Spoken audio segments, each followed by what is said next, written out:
Hello' মোৰ মৰমৰ বন্ধু বান্ধৱীসকল, মোৰ এই নিউজ চেনেলটোলৈ সকলোকে স্বাগতম জনালোঁ। আৰু ৰঙালী বিহুৰ লগতে সমূহ অসমবাসী ৰাইজলৈ অসমীয়া নৱবৰ্ষৰ শুভেচ্ছা জ্ঞাপন কৰিলোঁ। ৰঙালী বিহু অসমীয়াসকলৰ বাবে প্ৰধান উৎসৱ হ'ল বিহু। বিহু তিনিবিধ: কঙালী বিহু, ৰঙালী বিহু আৰু ভোগালী বিহু। কঙালী বিহুক কাতি বিহু বুলি জনা যায়, ভোগালী বিহুক মাঘ বিহু বুলি জনা যায় আৰু ৰঙালী বিহুক বহাগ বিহু বুলি জনা যায়। বহাগ বিহু অৰ্থাৎ ৰঙালী বিহু। ৰঙালী বিহুসমূহ অসমবাসী ৰাইজে জানে যে ৰঙালী বিহু যোৱাকালি 30 চৈত্ৰৰ পৰা পালন কৰা হৈছে। এই ৰঙালী বিহুটোত 7 দিনীয়াকৈ পালন কৰা হয়।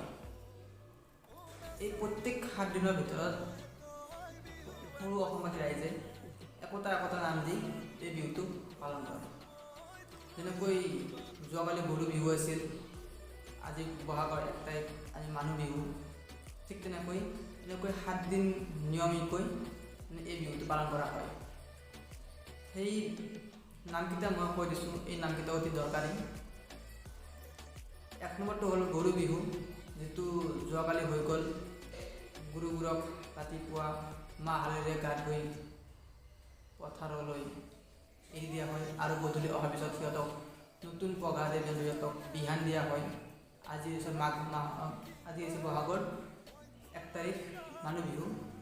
এই মানুহ বিহুৰ দিনাখন মানুহে নতুন বস্ত্ৰ হাতত লয় বা পিন্ধে। ঠিক তেনেকৈ এই বিহু 7টা, ৰঙালী বিহু 7 দিনীয়াকৈ উদযাপন কৰে। 1 নম্বৰ গৰু বিহু, মই আগতকৈ ক'লোৱেই।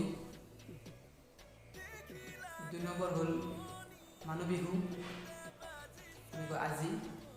আৰু তৃতীয়টো হ'ল গোঁসাই বিহু, চতুৰ্থটো হ'ল তাঁত বিহু আৰু পঞ্চম নম্বৰ বিহুটো হৈছে নাঙল বিহু আৰু ষষ্ঠ বিহুটো হৈছে চেনেহী বিহু আৰু একদম লাষ্ট যোনটো 7 দিনৰ দিনা পালন কৰা হয় সেইটো হ'ল চেৰা বিহু। আৰু যোনী এই বিহুকেইটাৰ নাম জানে তেতিয়াহ'লে কমেণ্ট বক্সত কমেণ্ট কৰিলে হ'ল। আৰু যদি নাজানে তেওঁলোকৰ কাৰণে এই বিহুকেইটাৰ নাম জনাটো অতি দৰকাৰী বুলি মই ভাবোঁ।